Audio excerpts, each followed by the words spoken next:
The very thing that makes you admired is the same thing that makes you quietly invisible. You've felt it, haven't you? That strange emptiness that comes with being seen but never truly known, where everyone assumes your life is effortless while you're drowning in a loneliness so profound, it feels like suffocation. If you ignore this truth, you'll spend your life as a beautiful ghost, present, but never truly there. Let me show you what Carl Jung discovered about this hidden wound. Picture her walking into the room. Every head turns. Conversations pause. She's learned to carry herself with grace, but inside she's bracing for what comes next.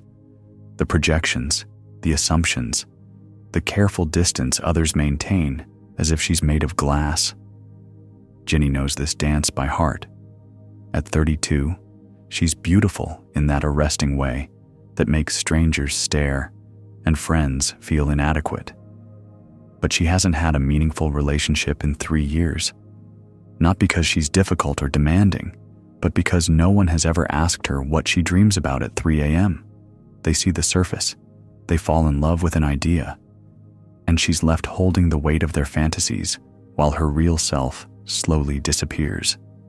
This is where Jung's exploration of the Carl Jung shadow begins, in the space between who we appear to be and who we actually are. Jung understood something most people miss entirely. Beauty becomes a prison when others refuse to see beyond it. Not because beauty itself is problematic, but because it triggers something primal in the human psyche, our tendency to project our own unhealed wounds onto others. You know this feeling intimately, don't you? The moment you first realized that your appearance was both your greatest asset and your deepest curse, how it opened doors while simultaneously slamming shut the pathway to your heart, how it attracted endless attention while repelling authentic connection, how it made you visible in every room while rendering your true self completely invisible. This is what Jung called the persona, the mask we wear to navigate the social world. But for beautiful women, the mask becomes something different, something more sinister. It becomes permanent, carved not by your own choices, but by others' needs and expectations. You don't get to decide who you are. The world decides for you. We are not what happened to us. Jung wrote, "We are what we choose to become." But what happens when the world insists on choosing for you? When every interaction begins with an assumption about who you must be, based on how you look. Diana discovered this truth at 25 in the most heartbreaking way possible. She was the kind of beautiful that made people nervous. Men stumbled over their words in her presence. Women offered thinly veiled compliments that felt more like accusations. At work, colleagues assumed she was hired for her looks rather than her mind. In social settings, she was either put on a pedestal or treated with subtle hostility, but never simply accepted as human. But relationships were where the real wound revealed itself. Partners either worshipped her like a goddess, which felt suffocating and false, or grew to resent her for the very beauty that had attracted them in the first place. They would say things like, "You probably have guys lining up," when she expressed loneliness, or "What do you have to be insecure about?" when she shared her vulnerabilities. The breaking point came when her boyfriend of 8 months, someone she'd grown to trust, admitted during a fight that he'd never asked about her childhood trauma because he didn't want to ruin the fantasy. He preferred her mysterious and untouchable, like a beautiful painting he could admire but never truly know. He was dating an image, not a person, and he preferred it that way. That night, Diana stared at her reflection in the bathroom mirror and felt a terrifying recognition wash over her. She had no idea who she was beneath what others saw. She'd spent so long performing beauty, so long being the image others needed her to be that she'd forgotten her own inner landscape entirely.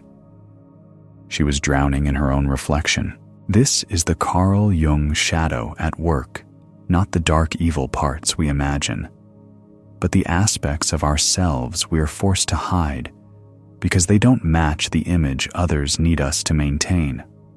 For beautiful women, the shadow often contains their vulnerability, their messy emotions, their intellectual curiosity, their spiritual hunger, their need for genuine connection, all the parts that make them gloriously, imperfectly human. Jung believed that what we resist persists, and what we don't face within ourselves becomes our fate. For beautiful women, what they're forced to resist is their own complexity. They learn to smooth away the edges that make them real, to silence the voices that make them interesting, to hide the wounds that make them relatable. They become living dolls in others' stories, beautiful, but hollow, admired, but unknown. But here's what's particularly cruel about this dynamic. The very people who put them on pedestals will eventually resent them for being there. They'll call them cold, unapproachable, high maintenance. They'll whisper that she probably gets everything handed to her, while simultaneously refusing to offer anything authentic themselves. They'll assume her life is easy while contributing to its difficulty. They'll long for her attention while being terrified of her humanity. The beautiful woman becomes trapped in what Jung called a psychological inflation, not of her own making, but imposed by others who need her to be more or less than human. She's either a goddess to be worshipped or a disappointment to be discarded, but never simply herself. Never a woman with hopes and fears and dreams and scars. Never someone who needs love as much as she gives it. This is why so many stunning women choose solitude over superficial connection. Not because they're picky or damaged or impossible to please, but because they've learned to protect their true selves from a world that prefers the performance. They'd rather be alone and authentic than coupled and empty. Take a moment here and ask yourself honestly, how much of your loneliness comes from being unseen by others, and how much comes from being afraid to show yourself fully? How much of your isolation is protection, and how much is punishment? How much of your single status is about not finding the right person, and how much is about not allowing yourself to be found? These aren't comfortable questions, but they're necessary ones. Because until you can distinguish between the loneliness imposed on you by others' projections and the loneliness you've chosen as protection, you can't begin to heal either wound. The answer to these questions reveals exactly where your healing needs to begin, not with changing how you look, but with changing how you see yourself beneath others' gaze.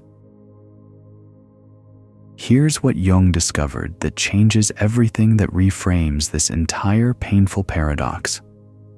The loneliness you feel isn't about your beauty at all. It's about living in a world that has collectively forgotten how to see souls instead of surfaces.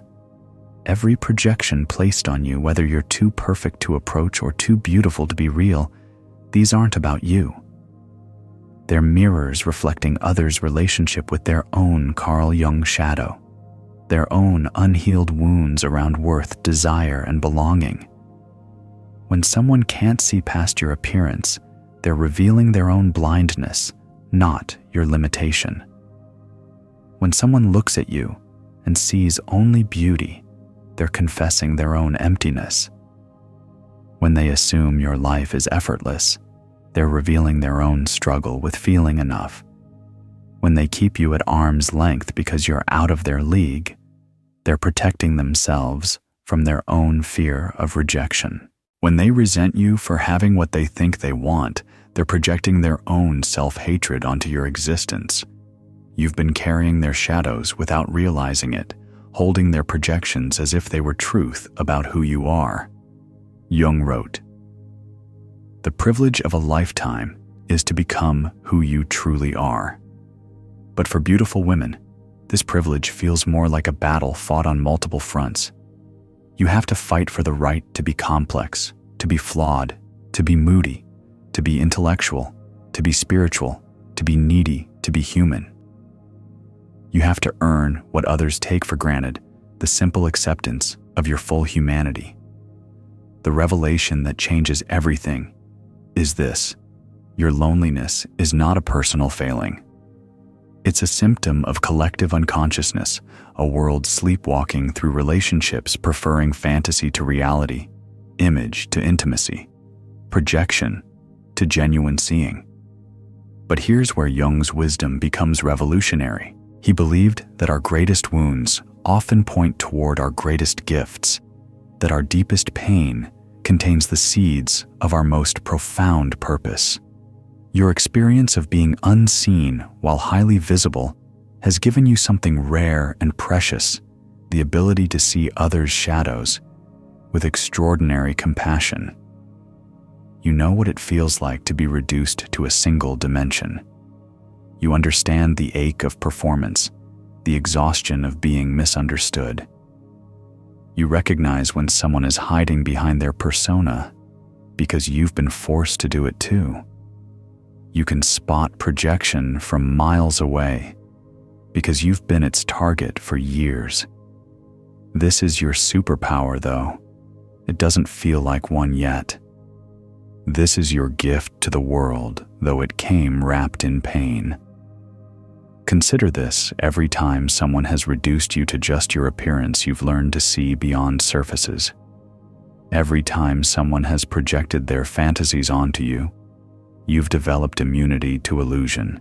The very experiences that wounded you have also trained you to become a master of authentic connection. Samantha discovered this during her 5th year of deliberate singlehood. She'd grown tired of surface conversations and shallow connections, tired of being seen but not known. She started volunteering at a crisis hotline, thinking she might find meaning in helping others navigate their darkness.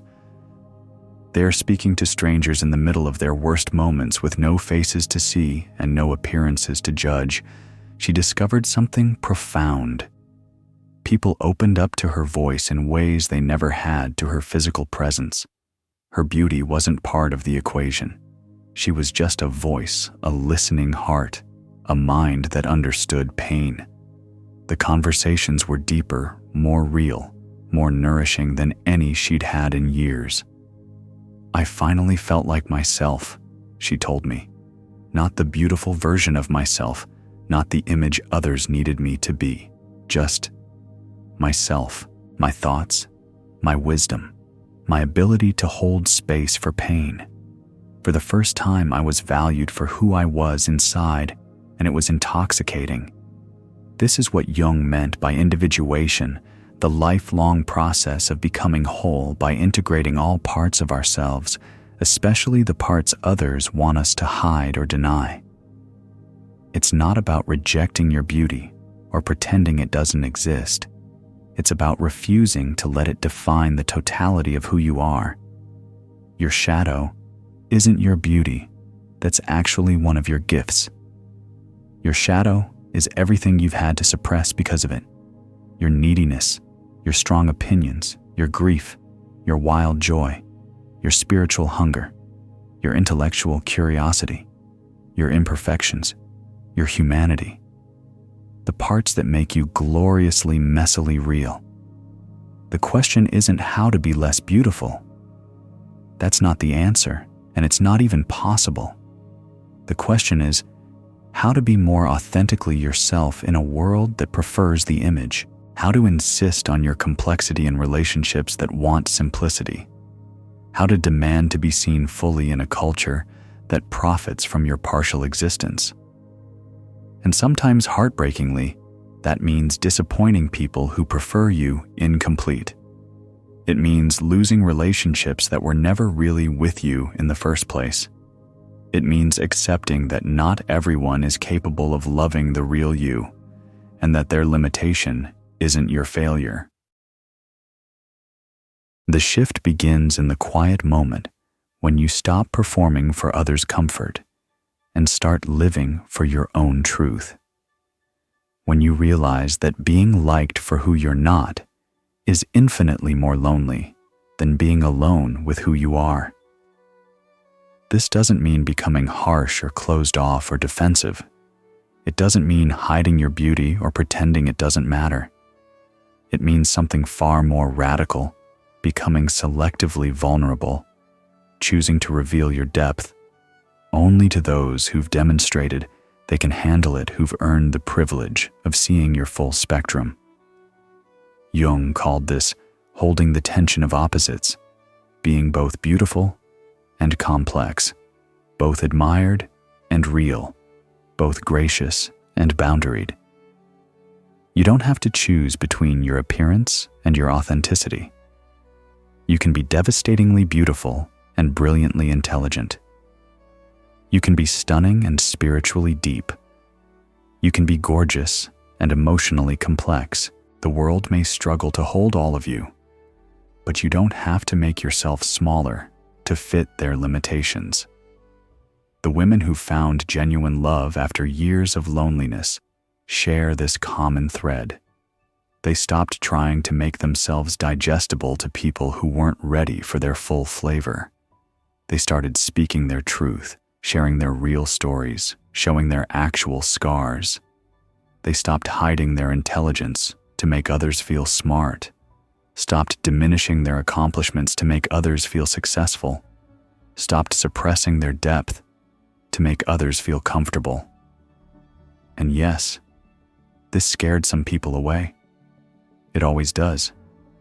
But it also revealed who was truly ready for real connection, who could love a complete person rather than a beautiful fragment. I used to hide my anxiety because I thought it would shatter their image of me. Shares Rachel, now married to someone who loves her complexity. I would pretend to be effortlessly perfect, never mentioning my therapy or my medication or my family trauma. But when I finally told someone about my panic attacks, about my struggles with perfectionism, about my messy, complicated family, that's when I met my husband. He didn't want the perfect version. He wanted the real one, anxiety and all. This is the paradox that Jung understood. By becoming more yourself, you become more attractive to the right people. Not because you're performing authenticity that's just another mask, but because you're finally free. Free from the exhaustion of pretending, free from the prison of others' expectations, free to love and be loved as you actually are. The Carl Jung Shadow Work begins here in this moment of radical self-acceptance, not with changing who you are, but with reclaiming who you've always been beneath others' projections, not with rejecting your beauty, but with refusing to let it eclipse everything else about you. You start saying no to situations that reduce you to an image. You start choosing connections that nourish your soul, not just your ego. You start trusting that the right person will love your complexity, not despite it, but because of it. You start believing that someone capable of real love will be attracted to your depth, not threatened by it. And in that space of self-acceptance, something beautiful happens. Your loneliness begins to transform. It stops being a source of shame and becomes a source of discernment. It stops being emptiness and becomes solitude, rich, nurturing time with yourself that actually prepares you for genuine intimacy rather than preventing it. You realize that all those years of being alone weren't wasted. They were preparation. They were teaching you to love yourself fully so you could recognize when someone else was doing the same. They were showing you the difference between being seen and being projected upon, between being loved and being idealized. There's another woman whose story illustrates this transformation. Sophia, 37, had given up on dating after relationships with men who loved the idea of her more than her actual self. She spent 2 years in what she called beautiful solitude, learning to enjoy her own company, pursuing interests unrelated to appearance. When she finally met her partner at a book club discussion about philosophy, he fell in love with her thoughts first. My perspective on Nietzsche, my questions about existence, she says. By the time physical attraction entered the picture, he already knew who I was. The beauty was just one more thing to love about me, not the only thing. This is what becomes possible when you reclaim your full humanity. Not love despite your beauty, but love that encompasses all of you, your mind, your heart, your spirit, and yes, your physical form, but as part of a complete picture, rather than the entire frame. Jung believed that coming home to ourselves is the most radical act of healing we can perform in a world that profits from our self-abandonment. For you, this return isn't about becoming someone new or different. It's about remembering who you were before the world taught you to perform, before you learned to dim your light to make others comfortable, before you started carrying their projections as if they were truth about your worth, before you began believing that your beauty was your only value. The journey back to yourself requires what Jung called active imagination, the conscious effort to reconnect with the parts of yourself that have been silenced or suppressed. This might mean rediscovering interests that have nothing to do with appearance, expressing opinions you've kept hidden, or sharing your struggles instead of maintaining effortless perfection. The beautiful woman who finds lasting soul-deep love isn't the one who learns to be less. She's the one who learns to be more honest about her needs, more boundaried about her energy, more selectively open with her heart, more unapologetically herself in every interaction. Your beauty was never the problem. It was never too much or not enough. Your willingness to disappear behind it, to become smaller than your full self, to hide your complexity, to make others comfortable, that was the trap you learned to live in. Now you know real love doesn't ask you to be perfect. It asks you to be present. It doesn't need you to be an image or an ideal. It needs you to be a person flawed and growing and real and alive. It doesn't want your performance. It wants your presence. And you've always been worthy of that kind of love. Not because of how you look, not despite how you look, but because of who you are when no one is watching, because of your thoughts at midnight, your dreams for the future, your capacity for growth, your ability to love, your willingness to be vulnerable with the right person. The loneliness you've carried wasn't punishment for being beautiful.